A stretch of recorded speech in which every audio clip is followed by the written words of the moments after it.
여러분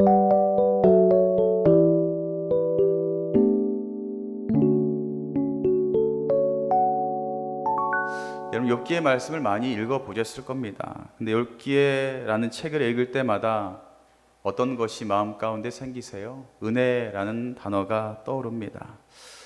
어떻게 보면 너무나 어려울 수 있는 책이지만 어떻게 보면 은혜가 또한 넘치는 책이다라고 이야기할 수 있습니다. 그럼에도 불구하고 욥기를 읽을 때마다 제 마음 가운데 드는 질문이 하나 있어요. 무슨 질문이냐면 하나님께서는 왜 욥과 같은 사람에게 고난을 계속해서 허락하시는 것인가 라는 것이었습니다. 하나님께서 사랑하시고 하나님께서 누구보다도 축복하셨던 이 욥을 하나님께서는 보호하여 주셔야지 왜 자꾸 어려움 가운데 놓이실까라는 것이었습니다. 그 욥을 성경에서는 어떤 사람이라고 소개하냐면 1절 말씀에 욥을 이렇게 설명하고 있어요.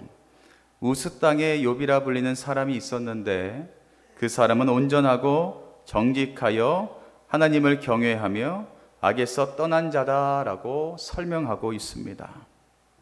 우스 땅에 거주하였고 이 우스 땅이 지금의 도시에서 어디인지는 정확히 모르지만 아라비아 사막 북부 지역을 이야기하고 있습니다. 또한 욥은 이러한 사람이다라고 네 가지로 설명하고 있는데요. 첫 번째 욥은 어떤 사람이라고 설명해요? 온전한 사람이다라고 설명하고 있어요. 국어 사전에서 온전하다라는 뜻을 찾아보면 본바탕 그대로 고스란히라는 뜻을 가지고 있습니다. 다시 말해서 하나님께서 욥을 창조하실 때에 그 모습 그대로 욥은 가지고 있었다라는 것입니다. 하나님께서 모든 만물을 창조하실 때에 그 뜻이 다 있죠. 그 뜻대로 욥은 하나님의 마음 가운데 합한 사람처럼 하나님의 뜻대로 살았던 사람이다라고 이야기할 수가 있습니다. 그래서 하나님은 욥을 온전한 사람이다라고 설명하고 있습니다. 두 번째 욥을 무엇라 설명하고 있어요? 욥은 정직한 사람이다라고 말하고 있어요. 정직은 다른 것이 아니라 말 그대로 거짓이 없는 하나님과 사람 앞에서 진실되게 살았던 사람을 의미합니다. 욥을 하나님께서는 정직하다라고 평가를 하세요. 세 번째, 하나님은 욥을 무엇라 평가하시냐면 하나님을 경외하는 사람이다라고 평가하십니다. 하나님을 온전히 알고 하나님을 두려워하며 하나님의 뜻대로 살았던 사람이다라고 평가하세요.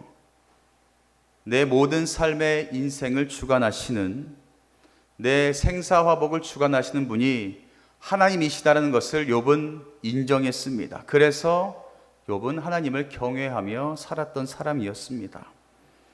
네 번째로 욥을 어떤 사람이라고 평가하냐면 악에서 떠난 사람이다라고 평가해요. 악한 자리에 서지 않으려고 노력했던 사람이었고 혹여나 자기가 악한 자리에 서 있다면 그곳을 벗어나려고 애썼던 사람입니다. 거기가 악한 곳인지 악한 사람들이 모인 곳인지 어떻게 알 수 있겠습니까? 하나님께서 그의 마음 가운데 함께 하셨기에 하나님께서 알려주셨기에 욥은 알 수가 있었습니다. 그리고 더 나아가 하나님이 그 무엇보다 악을 싫어하신다라는 것을 알았습니다. 그러니 욥은 하나님의 마음을 알고 하나님께서 싫어하는 내가 악의 자리에 서 있구나라는 것을 깨달았을 때에 그 자리에서 벗어나게 되었다라는 것입니다. 그래서 하나님은 욥을 악에서 떠난 사람이다라고 평가하셨다라는 거죠. 결론적으로 욥은 어떤 사람이에요? 하나님 앞에서 신실한 사람이었습니다. 그리고 더 중요한 것은요, 하나님께서 욥을 그렇게 인정하셨다라는 것입니다. 사랑하는 성도 여러분, 여러분들의 삶을 보시고 우리 하나님께서도 욥과 같이 인정해 주시기를 간절히 축복합니다. 우리의 삶이 욥과 같이 하나님이 기뻐 받으시는 삶이 되면 얼마나 좋겠습니까? 여러분들도 욥의 믿음을 온전히 깨닫고 그렇게 살아가게 된다면 분명한 것은 하나님께서 여러분들의 삶을 축복하여 주실 줄 믿습니다. 그러면 우리가 여기서 한 가지 생각해 볼 것이 있어요. 제가 처음에 들었던 의문이죠. 이렇게 하나님께서 욥을 신실한 사람, 하나님께서 욥을 인정해 주셨다면 아무리 사탄의 시험을 한다고 해도 하나님께서 욥을 보호해 주셔야 되는 것은 아닌가라는 생각을 하게 됩니다. 사탄을 보고 욥을 손끝 하나 건드리지 마라라고 명령하셔야 되는 것 아닌가라는 겁니다. 근데 욥기를 읽어보면 어때요? 하나님은 그 말씀을 하지 않으십니다. 하나님께서는 욥을 보호하신다라고 말씀하시지 않고 오히려 사탄의 손에 넘기시는 것을 우리는 읽을 수가 있습니다. 그것을 보면서 과연 왜 그러셨을까? 제가 생각하다가 떠오른 것이 있어요. 5절 말씀에 그 이유를 발견할 수가 있었습니다. 5절 말씀에 이렇게 이야기하고 있어요. 그들이 차례대로 잔치를 끝내면 욥이 그들을 불러다가 성결하게 하되 아침에 일어나서 그들의 명수대로 번제를 드렸으니 이는 욥이 말하기를 혹시 내 아들들이 죄를 범하여 마음으로 하나님을 욕되게 하였을까 함이라. 욥의 행위가 항상 이러하였더라 라고 말하고 있어요. 여기에서 우리가 살펴볼 수 있는 것은 욥의 자녀의 수가 아들 7, 딸 3이라는 것을 우리는 알 수가 있어요.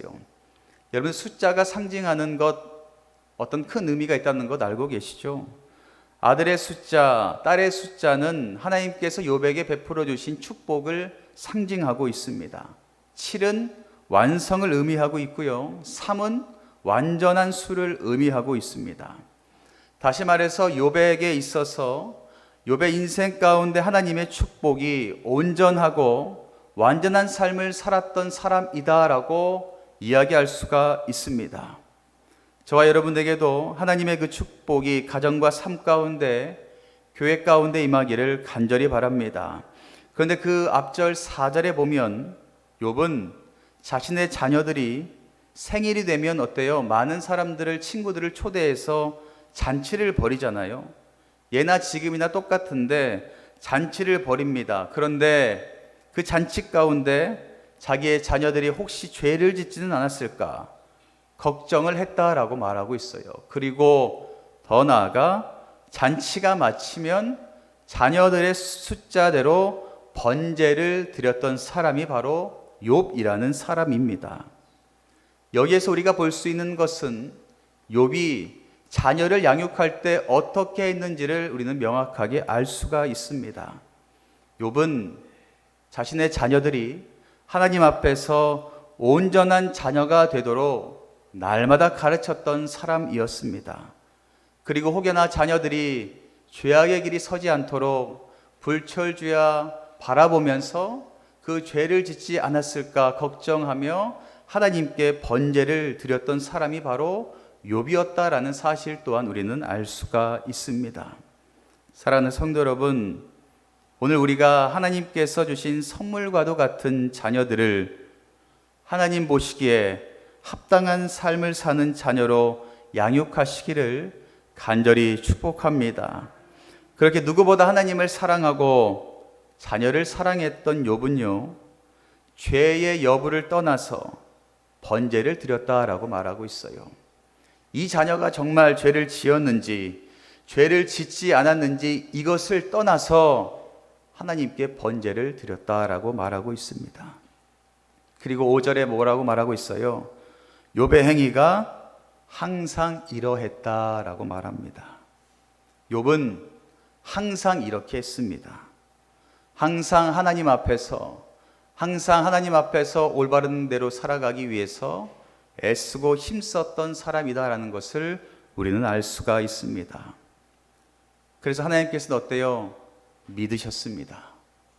욥이 죄를 짓건 짓지 않건 항상 하나님 앞에서 신실하게 살기 위해서 애쓰는 것을 보고 하나님은 믿으셨습니다. 욥이 항상 죄에 대해서 민감하게 반응하고 죄를 위해서 번제를 드리는 사람이었기에 하나님은 믿고 아무리 사단이 시험한다고 할지라도 그가 절대로 넘어지지 않는다라는 것을 믿으셨던 것이었습니다. 그런 믿음직한 욥을 하나님은 사탄에게 보이시고 씹으셨던 거예요. 사탄에게 너희들이 아무리 유혹하고 넘어뜨리려고 해도, 죄를 집어넣으려고 해도 나는 욥을 믿어. 욥은 절대로 넘어지지 않을 거야.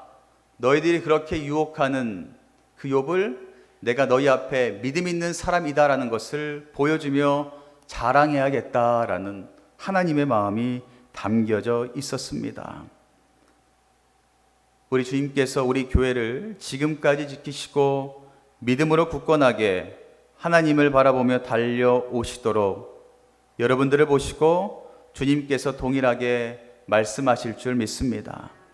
내가 세상에서 제일 자랑하고 싶은 자녀들이, 그리고 내가 제일 자랑하고 싶은 교회가 있다. 그 교회가 중심교회고 성도들이다. 이 말을 들으면 얼마나 감동이 되겠습니까? 우리 주님께서 분명한 것은 여러분들에게 그렇게 말씀하여 주실 줄 믿습니다.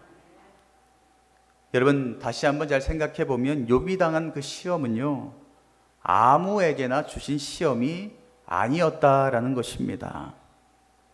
욥은 항상 그렇게 행동했던 사람, 항상 믿음으로 사는 사람에게 하나님께서는 신뢰함을 보이시며 세상 가운데 믿음의 본보기로 보여주기 위해서 욥에게 고난을 주셨다라는 것입니다.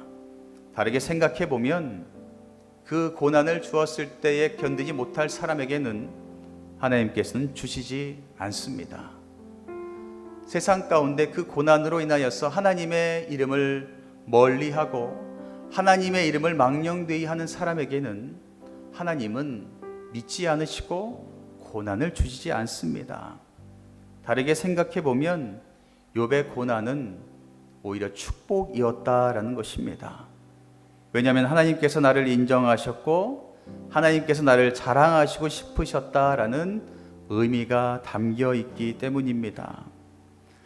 우리의 삶 가운데도 분명히 많은 고난이 찾아올 때도 있습니다. 그때마다 우리는 과연 어떤 입술로 고백을 하셨습니까? 이 시간 여러분들 다르게 한번 생각해 보시기 바랍니다. 아, 하나님이 나를 믿으시는구나. 하나님이 나의 믿음을 아시는구나. 하나님께서 나를 세상 가운데 자랑하고 싶으시는구나 라고 여러분들 생각하시기를 바랍니다. 그 믿음이 있다면 고난 이겨낼 수 있습니다.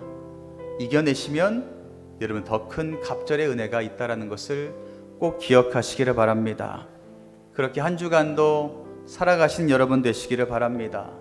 주님께서 여러분들과 함께 하시고 여러분들의 믿음을 하시고 여러분들을 믿고 세상 가운데 자랑하고 싶으신 그 하나님의 마음을 깨닫고 날마다 기쁨으로 살아가시는 우리 모든 분들 되시기를 주님의 이름으로 간절히 축원합니다.